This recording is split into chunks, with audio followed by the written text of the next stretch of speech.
સુરતના અમરેલીમાં રહેતા મૂળ બિહારી પરિવારના 3 વર્ષના માસૂમ બાળકનું અપહરણ કરી ક્રૂર હત્યા કરનારા ચકચારી કેસમાં સુરત ક્રાઇમ બ્રાન્ચ અને અમરેલી પોલીસ મહારાષ્ટ્ર બિહારમાં દોડધામ કરી રહી છે. હત્યારો વિકાસ મૃતકની માતાનો મોબાઈલ લઈને ભાગી ગયો હતો. તે વારંવાર ફોન ચાલુ બંધ કરી પોલીસને ચક્રાવે ચડાવી રહ્યો છે. મળતી માહિતી અનુસાર આરોપી અગાઉ સાઉદી અરેબિયા, કતાર અને કુવૈત જેવા દેશોમાં રહ્યો હોવાની માહિતી સામે આવી છે.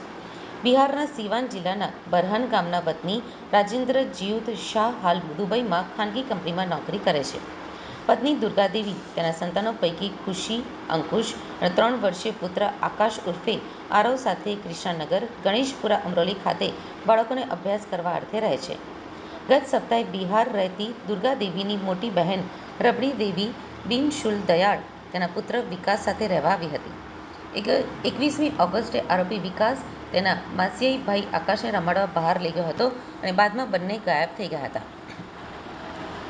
વિકાસ તેની માસી દુર્ગાદેવીના પુત્ર આકાશ ઉર્ફે આરવ અને મોબાઈલ બંને લઈને ગયો હતો.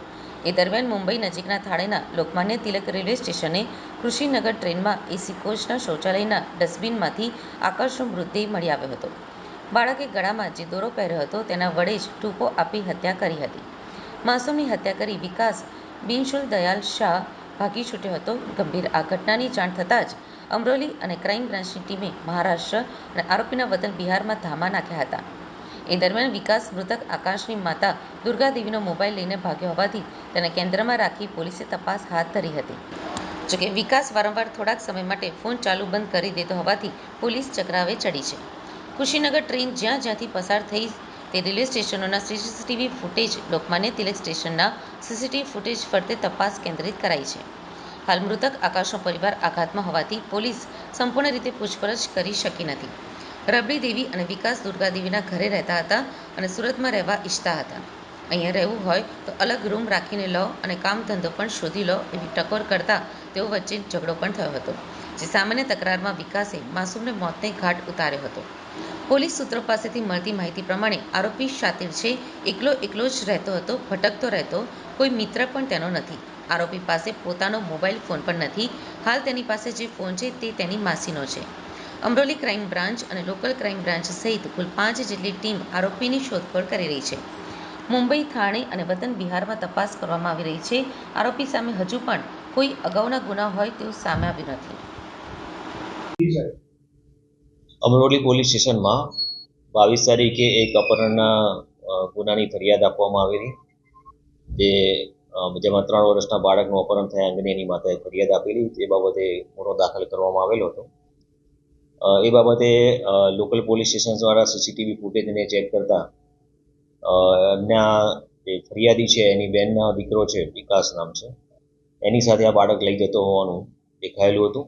અને ત્યારબાદ એ જે આરોપી છે વિકાસ, એ ફરિયાદીનો મોબાઈલ લઈ ગયેલા હતા, જેનું લોકેશન 7:30 વાગ્યાની આજુબાજુ આવતા એ મુંબઈ બાજુ હોવાનું પ્રાથમિક તબક્કે જણાયેલું હતું. એ આધારે ટીમ ત્યાં મોકલવામાં આવેલી હતી અને લોકલ પોલીસ અને એમની ચકાસણી કાર્યવાહી ચાલુમાં હતી. અને ત્યારબાદ જે લોકમાન્ય તિલક ટર્મિનલ સ્ટેશન છે મુંબઈમાં, ત્યાં ગાડીમાંથી જે ટોયલેટ હોય છે એમાંથી આ બાળકની ડેડ બોડી મળી આવેલી. પ્રાથમિક તબક્કે જોતાં એના ગળે દોરડું બાંધેલું હોય, એવું રસ્સો બાંધેલો એવું જણાઈ આવેલું હતું. ત્યાં લોકલ પોલીસ દ્વારા પીએમને કરાવવામાં આવેલું હતું અને પીએમની યાદી એને મોકલી આપવામાં આવેલી છે.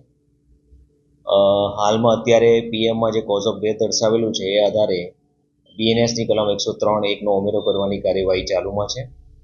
અને સીસીટીવી ફૂટેજ અને જે બાકી ટેકનિકલ સર્વેલન્સના આધારે આ જે બનાવ છે એમાં એમના આ ફરિયાદીની બહેનનો દીકરો છે વિકાસ, એ એમાં સંડોવાયેલો હોવાનું પ્રાથમિક તબક્કે જણાય છે.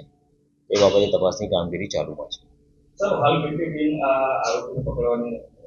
હાલમાં અત્યારે અમારી પાસે જે 2 એમની લોકેશન હોવાની શક્યતા છે. એક એના ફાધર છે ત્યાં કામ કરે છે નાસિક, તો એક ત્યાં આગળ ટીમ મોકલેલી છે અને એક એનો મૂળ વતન છે ત્યાં પણ સંપર્ક કરેલો છે કે મૂળ વતન બિહાર છે ત્યાં એ જઈ શકે છે કે કેમ. હાલમાં એમના રિલેટિવ છે, એમને પૂછતા અત્યારે તો એમણે કોઈ વિગત જણાવેલી નથી, પરંતુ આજે એમની ફર્ધર પૂછપરછ કરવામાં આવશે. કારણ કે છેલ્લા 1 વીકથી જ આ લોકો અહીંયા આવેલા છે, તો આ બાબતનું કારણ શું છે એ માહિતી મેળવવાની